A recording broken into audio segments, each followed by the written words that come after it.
Hey Tessa, it's been a while since the last time I heard from you. Is everything good? I'm so sorry I didn't have time to text and call you as often as I used to. I'm a famous writer now and I've been swamped with interviews and book signings. Ugh. I hope you didn't take it too personal and forgive my carelessness. Hi Heather. Yes, things are going well, as usual. In fact, nothing much has changed since the last time I moved out of the house, actually. I'm surprised you brought that up. Are you still holding a grudge against me for marrying your ex-husband? It's been years, sis. You should be able to forgive me by now. We're family after all. I wish it were that easy. Losing my husband and getting kicked out of my house in one day was a lot to handle. As a matter of fact, I still haven't fully processed everything that happened, and I still feel the pain when I think about it.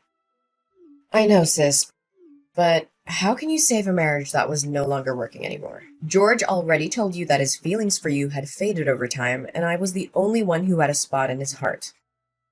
Surely he made this clear before you guys got divorced, correct? I know you're still beating yourself up for losing such a well-off man like George, but it's about time you move on and face the reality, Tessa. I never cared about his money. What I cared about was the betrayal. I was deeply hurt when I found out that he cheated on me with you. The sight of you two together in my bedroom was a knife to my heart. I felt betrayed and humiliated. Come on, sis. Don't act like I'm the one who's at fault here. I mean, your husband was the one who hit on me first. What was I supposed to do? Even if that were the case, you could have easily said no. But instead you chose to betray your own sister. My husband wasn't innocent, but I don't think you were either. In fact, I still blame myself sometimes for ignoring the red flags that kept telling me you were seducing my husband. Honey, I wouldn't call it a betrayal. Didn't you hear what he said before the day you got divorced? He told you that he had lost all of his interest in you a long time ago. But he didn't want to hurt your feelings. Many times he came to me for comfort and advice, and we grew closer and closer just like that. George was unhappy for quite a long time, and he just finally found the courage to leave. Enough! I'm not really feeling up to talking about that at the moment. Can we just change the subject of our conversation? Yeah, sure. So, what have you been doing for a living, Tessa? Still trying to make it as a full-time freelance artist? I already told you a million times, your paintings suck. No one wants to buy them. They're so bad, you could lay them on the floor and people would mistake them for doormats. Don't be so harsh on me, Heather. I know my paintings aren't everyone's cup of tea, but I believe that art should be a reflection of the artist's heart and soul. I could draw something easier for the audience to approach, but that would be a betrayal of my own artistic vision. I'm not going to compromise my art just to make it more marketable. I know that there are people out there who appreciate my work for what it is. Whatever your stupid belief is the reason why you're still living in poverty. For me, money comes first. And it's all about creating things that people will like. Just look at me and my best-selling book, The Power of Marriage. Sold over 200,000 copies and generated more than $1.6 million last year. Can you believe it? Oh, and have you heard about my book, A Match Made in Success? It's a memoir about my marriage to George, and it was just published last month. It's already sold a couple of thousand copies, and I'm really excited about it. Yes, I've heard about those books, and you've also written many other famous marriage books. I just thought it's quite ironic that someone who has sabotaged other people's marriages would write about the principles for a strong and lasting relationship. Hey, are you referring to me, Tessa? I can see that you're still struggling to conceal your jealousy of my successful and wealthy life. It must be hard to see someone like me living the good life while you're stuck in your destitute existence. I guess it must be tough raising Gabriella all by herself, huh? At least George still gives you some pity money every month to keep you and Gabriella from the verge of hunger. So, you're finally showing your true colors, huh? Well, let me tell you something. I know exactly how hard I had to sacrifice for you to get where you are today. I gave up my dreams, my relationships, and my sanity, all so that you could achieve yours. Oh, not again. When our father passed away and our mother left us, I was the one who stepped up to take care of you.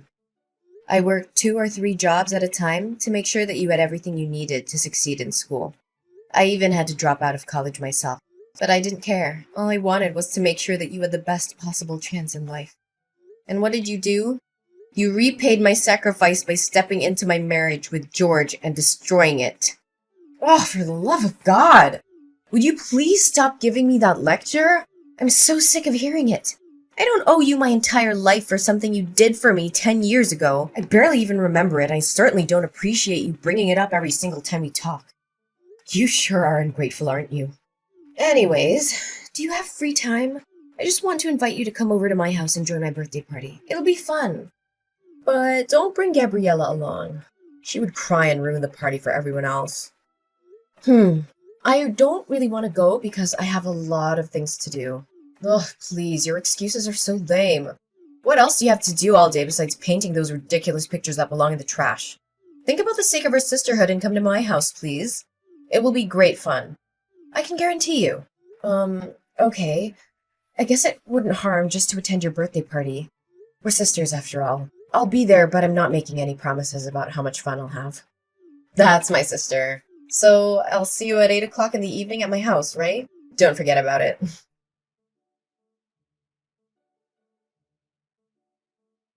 What was your intention of inviting me to your dinner party last night? You treated me like my presence wasn't even important. You called me your housekeeper and made me slave away for you and your guests. What was that all about? I'm not sure if you were trying to be funny or if you were just being mean, but either way, it was really hurtful.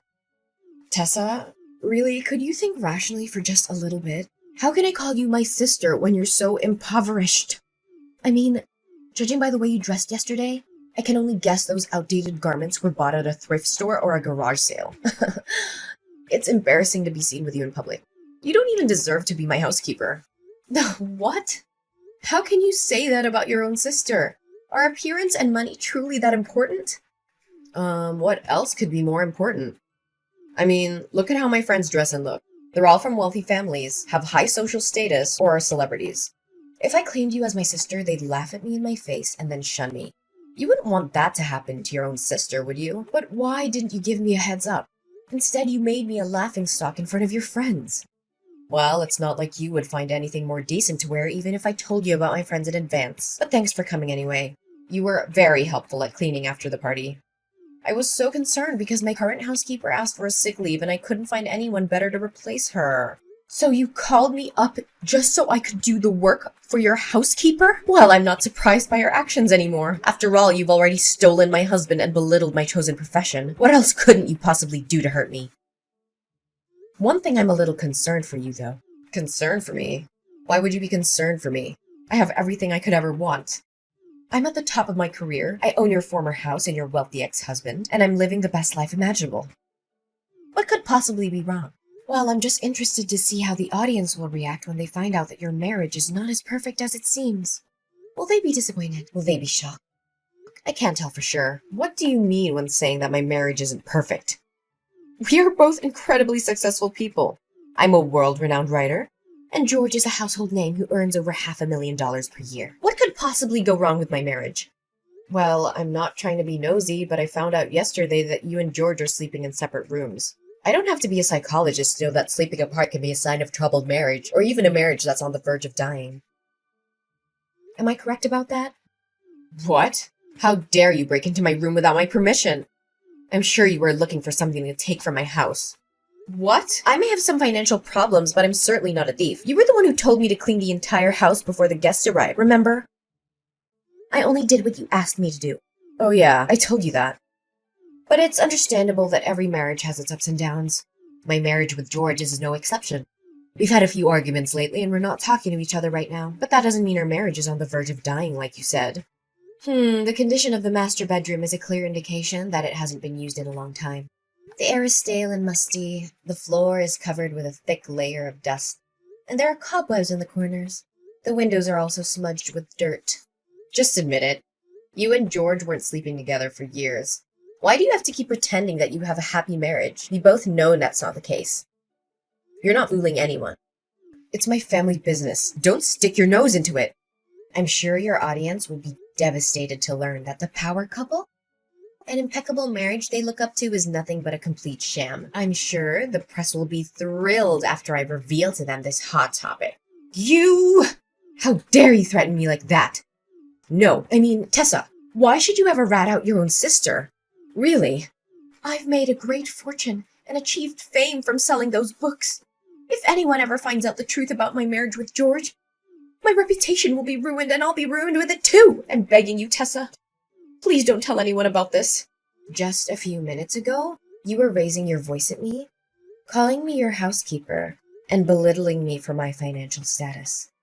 What's the reason for your sudden change in your behavior? Well, Tessa, you know I didn't mean what I say. In fact, you already knew that I'm a person who always speaks without thinking about the consequences of my words. Please, Tessa, just forgive me this one time. I'll swear I'll treat you better the next time we meet. You have my word. I don't know, Heather. You've done me wrong over and over again. I don't know if I can still put my trust in you after all of this. I know I messed up, and I'm so sorry for what I did. I know that it doesn't make it right, but I hope you can forgive me. You know that you're the only one I can count on. Other than you, I have no one else. Please, Tessa, spare me this time. Okay, I let you go this time, but I'm warning you.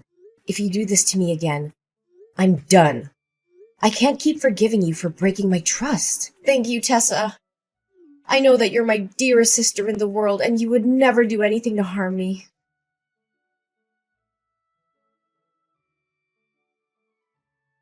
Tessa, are you there?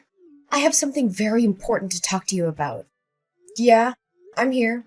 What's up? I have something to ask you. It may sound a little strange, but just hear me out, okay? Sure, go ahead. I'll try to help you the best I could. Listen, can you let me borrow your daughter, Gabriella, for some time? The situation is urgent, and you can't say no to me. What? Borrow Gabriella? What do you need my daughter for? In fact, what are you even thinking? I know this is a lot to process all at once, but I had no other choice. Press has been hounding me with questions about my child with George. They've been asking when we're going to have a child, why we haven't had a child after 4 years of marriage, and even if I'm infertile. I've been bombarded with so many questions, and I finally felt like I had to defend myself. I had to tell them that we already have a child, but we've chosen to keep her out of the public eye. So now you want Gabriella to pretend to be your own child? That's only gonna worsen the situation. You can't cover one lie with more lies. You know that. But what could I do in that circumstance? Tell them that my marriage with George isn't fulfilled and happy as it looks on the surface? If the press found out about it, my life would be a complete disaster. I've worked so hard for my career. I've built everything I have from the ground up. The fame, the money, the spotlight. Everything I own would dissipate in just a blink of an eye. How can I live with that? I don't know, Heather, but this is just too much. Gabriella is my daughter, and I love her more than anything in the world. I just can't hand her over to you like a merch. Oh, sister, don't make it sound so complicated. I'm just gonna borrow Gabriella for the press release of my upcoming book. After that, I'll let her back into your arms, safe and sound. In fact, after appearing at my press release as my daughter, Gabriella will become famous just like me. With her newfound fame, she'll be able to earn a lot of money and sign contracts with large brands. This'll turn you and your daughter's destitute life into something that's worth living. Don't try to bait me with money. You know that I'm not a materialistic person like you. Besides, Gabriella doesn't need the kind of fame that is based on lies. She deserves to be famous for her own merits, not because of someone else's deception. I don't want her to end up like you, living a life that is based on falsehood and manipulation. I know, but at least help me out this time. If you still consider me your sister, look, if you don't lend me a helping hand this time, my whole career and everything I put effort into will go down the drain. Do you actually have a heart to see everything I've worked for get destroyed right in front of my eyes? Look, if you don't agree to my plan, then I have no reason to exist in this world anymore. What are you saying, Heather? Please don't think about doing anything stupid. You still have a whole life ahead waiting for you. Just divorce George and rebuild your happiness from scratch. You still have plenty of time. You're still young. Are you crazy? I can't give up the fame, money, and glory that I'm possessing. It's the most ridiculous thing I've ever heard. If you don't agree with my plan, it's all over. Ugh, don't break my heart into a million pieces. You know I only have you and Gabriella as my flesh and blood relatives. So you agree to do as I say? Come on, I'm only borrowing Gabriella for one day. I'll have her back to you before you know it. All I'm gonna do is introduce her to the audience and have her practice answering some questions for the press. I just need her to convince everyone that I'm her mother. I promise I won't do anything to harm her. I just need her help for one day, and then she'll be back with you. Okay then, if you insist. That's my sister. I'd like to borrow her for tomorrow morning for my press release. It starts at 9 a.m., so I'll come to your house at 8 a.m. to pick her up. You know, this press release is for my new book, The Parenting Journey, a roadmap for raising happy, healthy children. I know the audience will love it, especially when I introduce my own child, who I'll claim to be the source of my inspiration. This is so wrong, Heather. I feel like you're lying to the audience, especially your fans. Honestly, my biggest advice for you at this very moment is to stop before it's too late. I know. Just help me this one time and I'll promise I'll never ask anything from you ever again. Fine. I'll help you this time, but please don't do anything out of line.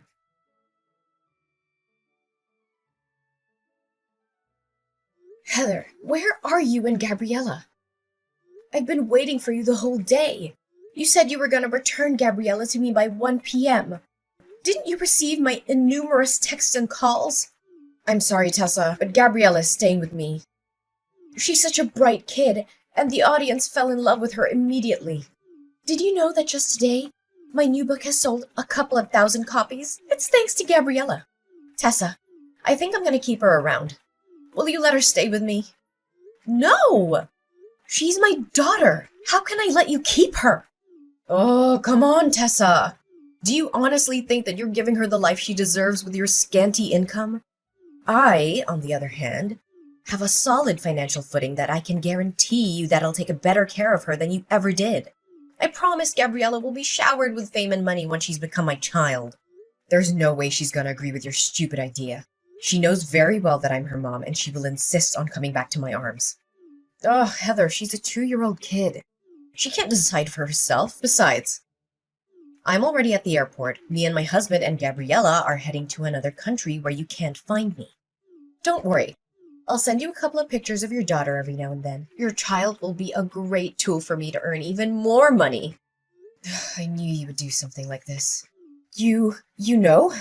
What do you know about? Look, I overheard the conversation between you and George. You saw how the audience reacted to Gabriella, and you decided to exploit her for your own gain. You only wanted to use her as a tool to further promote the image of a perfect family that you're crafting. Do any of my words sound wrong to you? What? So you already found out about my plan? Why did you let me carry on with it anyway? Well, I just want the world to know your other side of personality, and what's better than catching you red-handed. By the way, me and the paparazzi are after you. We were tailing you all the way from your house to the airport. You're not gonna get away so easily. And what's happening between us is being broadcasted live. Guess you're making $1 million worth show. Just as you always wanted. What? Where are you? Show yourself now. I don't have time to play the game of cat and mouse with you. Well, take a look behind your back and find out.